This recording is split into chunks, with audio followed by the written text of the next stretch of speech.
so much, Mama Sonia. Rebecca, my sister in protest, love you to death. So I'm gonna say hi. My name is Nicole. I am here with LCL. All my people are scattered about. For those of you guys who do not know what LCL is, it is the lowercase leaders. We are the wonderful group that has moved into City Hall. Like, we're just occupying Wilmington. It's the city's front porch, and I'm saying that because come Monday, for those of you who follow us on social media, we're beginning our own platform to have conversations regarding all of these topics and issues with individuals in the community who continue to refuse to acknowledge our requests for conversations. Conversations with individuals who are doing work here in the community. We're gonna highlight and showcase everything that's going on because the lowercase leaders grew from the protests solely by the community for the community. We realized that our voice is silenced time and time again. And on that note, I'm gonna wait 1 second because some people are having side conversations, and how LCL works is we respect our speakers. So I'm just gonna give you guys one brief moment to recollect in the back. Respect the speaker. Say it. All the speakers before me today spoke on the history of July 4th and the history of Wilmington and what it means and what's happened and what it's been done. What I'm going to talk to is what we're doing moving forward and how we're gonna teach ourselves and train ourselves so we can have these conversations, so we can get our foot in the door and we can stay in the door. Racism is real, and all of you guys out here believe that or you wouldn't be here today. So for that, I thank you. I thank you so much for acknowledging that racism is real and using yourself, your skin, your privilege, your connection in this community. Whatever brought you out here, I appreciate that. But that is gonna be the only time and the last time that I thank you for standing up for something that innately should be stood up for. So that's your one acknowledgement, thank you.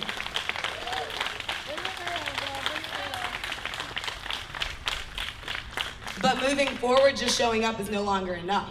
You have to show up, you have to show out, and you have to hold people accountable. Transparency is what we were built on. From day one, Bloody Sunday, Sunday the 31st, when they decided to tear gas us, we started transparent. What we were out there for, we were solely telling them we wanted justice, we wanted acknowledgement, and we wanted to be recognized. Day after day after day after day, we continued to show up because that's something that needs to be addressed.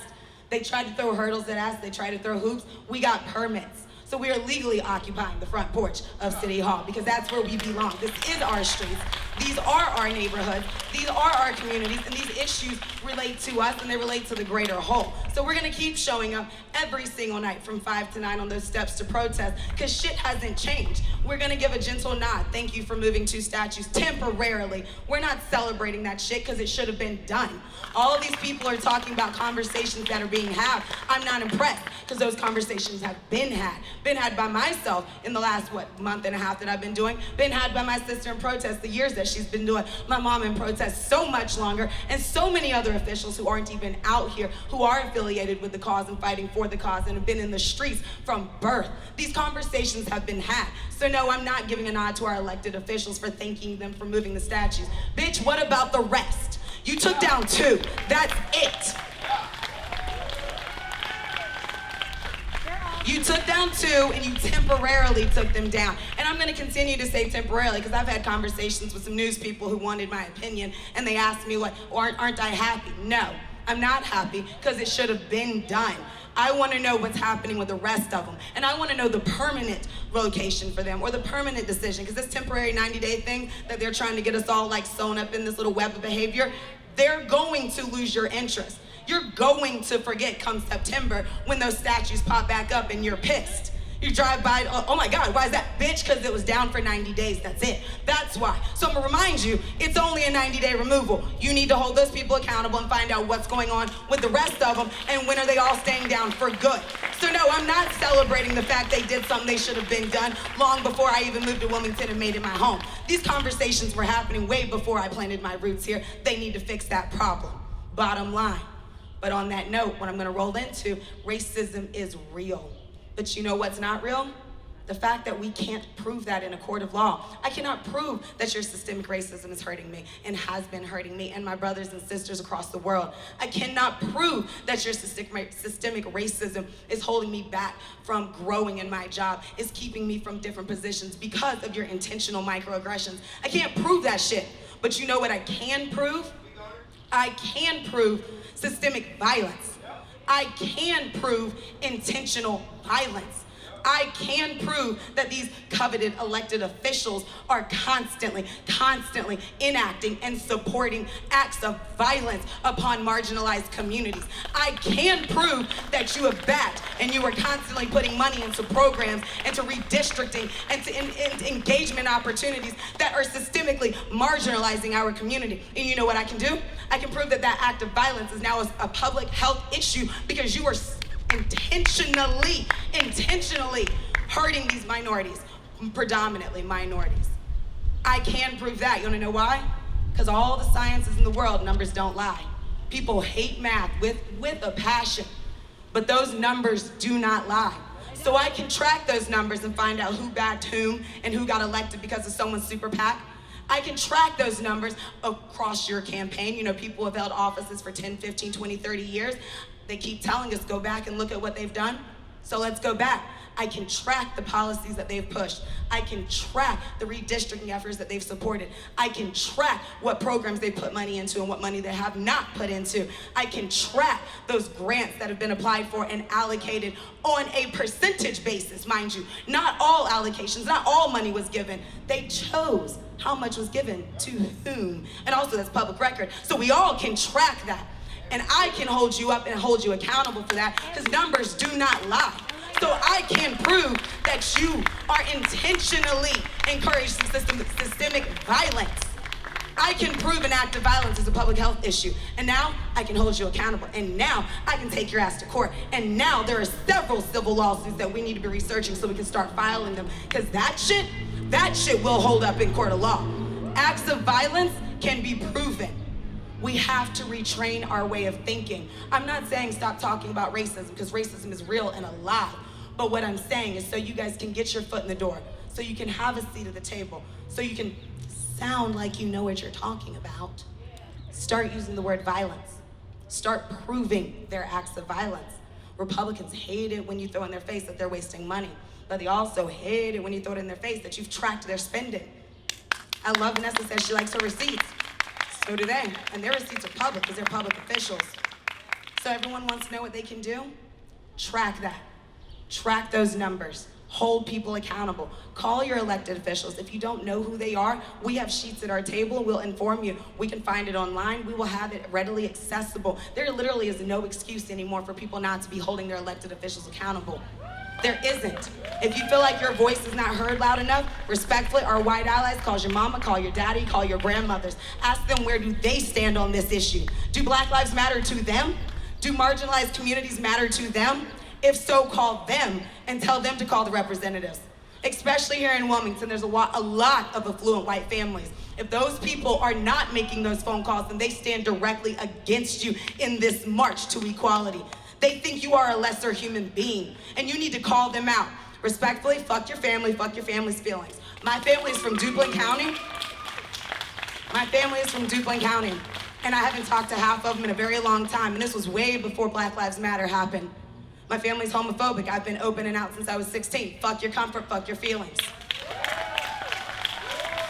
Black Lives Matter we'll back it up. Trump came into office, fucking deleted over half of them. I ain't got time for it. Fuck your family, fuck your feelings. Black Lives Matter is an ongoing issue.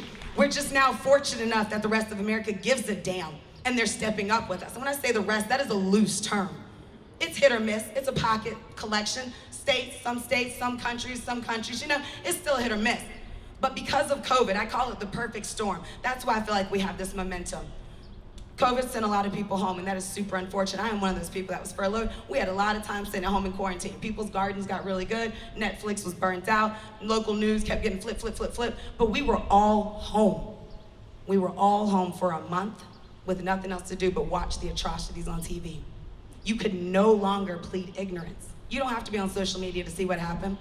You could no longer plead ignorance. You don't have to be technologically adept to say, oh, I didn't see it or I didn't catch the live stream. It was all over the place. So because of that, the world could no longer plead ignorance. And unfortunately, especially here in Wilmington, and again, unfortunately for most of our marginalized communities and our low-paying actors, we're all unemployed. So respectfully, we have nothing else to do with our time but gather and march these streets because it's something that means to ourselves. And I'm not saying like, oh, we could be doing something better. This is our something better. This is our something better.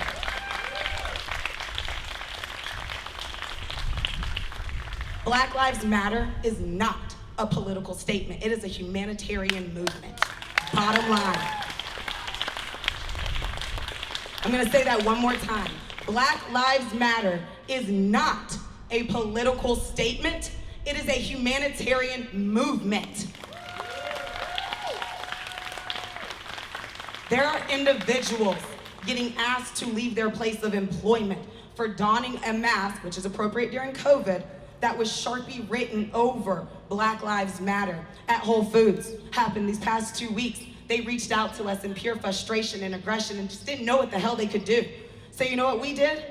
Today was our first pop-up protest. We got in our cars, we drove over there, and from 12:30 to 3:30, we marched outside, we marched through the building, we walked all through, we made that shopping experience hella uncomfortable, because you know what? Fuck your comfort. Black Lives Matter is not a political statement, it is a humanitarian movement.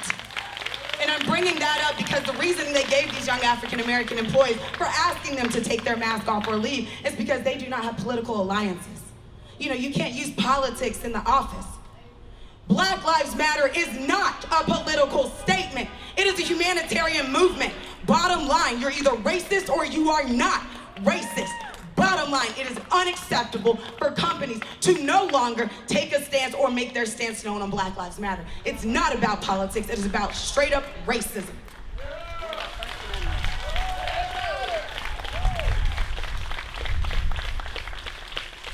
So again, I'm super thankful you guys have been here. I'm appreciative you were here just because I needed you to hear the information that the speakers gave you. They gave you the history. They gave you the premise. They explained why we're out here every single day. So respectfully, stop fucking asking us why we're out there. If you don't know, go find out. But we will be there every day. Every single day for a year, not for the rest of this year, not just till November, for a year. Next June is when our permit is up, and guess what? We've already got some in rotation to renew it, because the system is not gonna change in just a few months.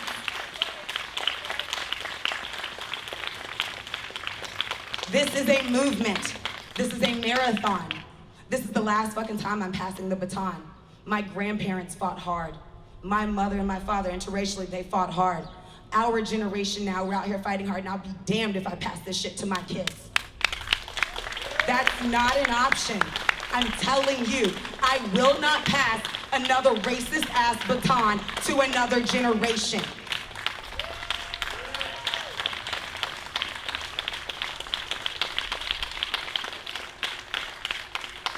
So what can we do going forward? Yes. Let's talk to our big businesses. Apparently we've got some meetings in the works. We're gonna get the opportunity to sit down and talk to them and demand from them what we need. What do we need? Outside of representation on the boards, outside of representation in key leading roles, outside of more African-American educators, because there is a lot. Even in town, I love UNCW, but it's UNC white. Stop recruiting from the only university. Lumberton's not far away. Pembroke is right there. We can go out of state. We can go out of town. You can recruit. If you don't think you have enough here, you can recruit and you can bring them in. Stop hiring your first white person that shows up. I know a couple of our speakers said pay them a living wage. That's a good start. But what are you doing for the community? Why not hire within the community? Why not actually take your employment fairs, not just on the college campuses, to the communities? And I'm not talking about Cape Fear, that is a public entity way too far to get to. There are so many community buildings deep in the community that you could pop up out of. You could actually go to the community and hire within, or create apprenticeships.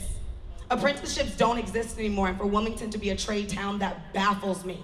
College is not only not an option for some, but it's not even cross the border just because they don't want to do 4 more or 6 more or 8 more years of school. And I feel you, bro. College is overrated. Like, it's hella overrated. You do not need it for everything. But there are so many businesses, and any business model as it exists, whether it's a server, waiter, all the way up to entrepreneurs, all the way up to your CEO, every single position can have an apprenticeship established for them. You can go and get a young African American or a minority or whatever you want to get outside of another white person, bring them in straight out of high school, and you can train them on the job and pay them while they're being trained, a living fucking paying wage, and then give them a job upon their completion of training. It is not a novice concept. It is a realistic, attainable goal that does not take some voting measures. And I'm saying some voting measures because we know larger change happens in November. We are beating people to the polls. We're gonna race them to the polls. The first 3 weeks of us being out here, we registered over 500 voters in that key demographic. In case y'all don't know the key demographic, it's 18 to 35. Motherfuckers, we got them. In the middle of a protest, in the middle of a COVID pandemic, in the middle of a curfew, we still got 500 voters. So this goes, all of the things that we as the LCL are asking for, again, outside of voting, it's tangible things that can be done. It's someone taking the responsibility upon themselves to make these changes. Apprenticeships starts from the head down. We'll go back to the police officers. We're demanding mandatory therapeutic services because those people are not in their right headspace. They are not in their right headspace at all. And if they're not going to get mandatory therapy services 6 times out of a year, we think they should do desk duty until they're ready to go back out. Because they are not prepared to take care of us if they can't take care of themselves. On that, we want their training to include cultural sensitivity of local Wilmington history training. Stop sending officers into neighborhoods they don't know anything about. You cannot police people you don't know. Bring back community policing. We think if you have an 8-hour shift, 2 of those hours should be out of your car walking around getting to know your neighborhood. Nobody wants to sit in the car for 8 hours anyways. Get the fuck out. This is not a policy change. This is not a voting thing. This is someone in a position of power saying it needs to change. These are simple, tangible demands. And we're not requesting it. We're not asking. We are demanding it now. The time has passed, again, for us to be polite. I apologize. A lot of people don't even like me. They say I cuss too much, I smoke too much. I don't give a fuck. Fuck your feelings. We are tired. We are tired of being tired. And like I said, Mama Sonia, you shouldn't even have to be out here. I am tired of seeing our elders doing the same fucking thing day in and day out. They've been doing this. They've been doing this. It is time for the community to stand together for the community because they're not going to take care of us. They're not listening to us. There are quite a few seats that are up for re-election this year, like this current year. City council's got to turn over. We've got some commissioners that are coming up. There are people who need replacing, and there are eligible candidates out here. Vanessa for DA, Rebecca Chamel for city council. You can vote them in. You can vote them in. Change starts when we're finally represented on the people who are making policies for us. When we're finally heard by the individuals who are making changes for us. But we have to hold them accountable.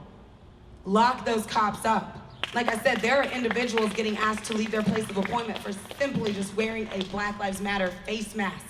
But these people on their active duty job can make threats against an entire community that they are here to protect. And then those same officers were toe-to-toe with us while they were gassing us. And you don't think that I don't feel threatened by that?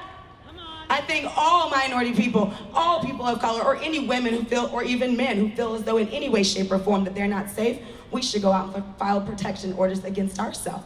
Those 3 officers were let loose and not only not getting charged and going to jail, they're out here on their willy-nilly, and we know all those people have guns at home. How do I know they're not gonna show up at my house? How do you know they're not gonna show up at your house? All of our individuals of color, all of our protest participants, you guys are seen, they know you. If you're a voter, your address is public record. How do I know they're not coming after me? We don't. We don't have that assurity. We don't have the officers protecting us because the officers are making threats against us. And it's getting excused because it's freedom of speech. It's getting excused because they were just talking. There was no actual acts. But meanwhile, we can't say fuck downtown. But meanwhile, we got citations for saying fuck your comfort. Meanwhile, we have family members pulling their children to the side because an angry group of people shouting are walking down Front Street, which is now a sidewalk, and they're being held hostage at dinner. My response to that is the city spent $100,000 to block down downtown alive from Thursday through Sunday, which means I have a perfect walking path to tell all you guys how they fucked up. And I can ask the tourists, you either support us or you go home. This isn't their town. I don't give a shit about their feelings. I feel for the companies trying to reopen because COVID is real and we were hit hard, but our community was hit harder. We are facing homelessness. There's so many people who are losing their jobs. My call out to the city when I did get to speak for like 2.5 seconds at the city council meeting was, instead of wasting all this $350,000 on the CARE Act to go in and try to do rental relief, impose a bill, a local bill for Wilmington that freezes rent. It'll freeze rent for renters and for the mortgage people. Just freeze it. Freeze it, alleviate that stress. They can do that. They can do a local bill. They don't need to pass this on to the higher ups. They could literally sit down and look at each other and say, you know what? Our community is crying. Our business owners are cutting staff. Our homeowners are not getting their rent. Our tenants aren't eating just so they can pay their rent. Our elected officials can literally just sit down and have that humanitarian conversation and decide, you know what? We're gonna freeze rent for a few months. Rather than continue to apply for all this money and let's just do a Band-Aid job, let's actually fix the fucking problem. Then we have $350,000 that we can invest in the community. Get proper programs set up for sustainability. So again, you guys wanna know something you can do? Reiterate that, because I've said it before and we all know they are not listening to me. Reiterate that. Ask them where the hell is rental relief. Ask them where is our frozen bill. It is doable. I am so tired of lackadaisical promises and nods to a fucked up future. I need a good present. So my future will be what I make it. I am not okay with these nods from the politicians. I'm calling everyone out. Every single person across the board has failed us. And when I say failed us, they haven't done anything to make actual changes. They've only done nothing but drag their ass and slow down the process. They've evaded proper questions, or they've just avoided talking to us altogether. That is no longer acceptable. Like I said, this is the final time we're passing this baton. This march will go on until the last one of us is no longer breathing. But we will continue marching on. We will continue fighting for change. We will continue holding those elected officials accountable. We will continue to use their terminology so they take us serious. We're going to get those doors open. If I have to kick them open my damn self, we're getting inside. We are changing things. I could care less if they like me. I'm not here for friends. I'm here to fix the fucking problem. I urge you guys to educate yourself. I urge you guys to come out and be involved. I urge you to support, but most of all, I urge you to hold people accountable. Call them out, find out where they stand, hold them to what they are talking about. If their past platform says one thing or another, bring it up and hold it to them. Ask them what are they actively doing. Not what they're saying, not what they're hashtagging, not what their window dressing looks like this month. What are they actively doing? This is not a moment, this is a movement. We want investment for real change in our future. We want acknowledgement and acceptance. We want them to say, yeah, we fucked up in the past, but we're fixing it and moving forward. We want them to acknowledge they have constantly held us down because of their systems. We want them to say that their systems need fixing and actively do it. So I urge you guys to come out with us, continue supporting, get to know your community partners who are actually there for your community partners. And if you guys find a hole or a flip in the script, bring it to me. I have absolutely no problem shining some light on. I will hold everyone accountable, and I pray that you guys do as well.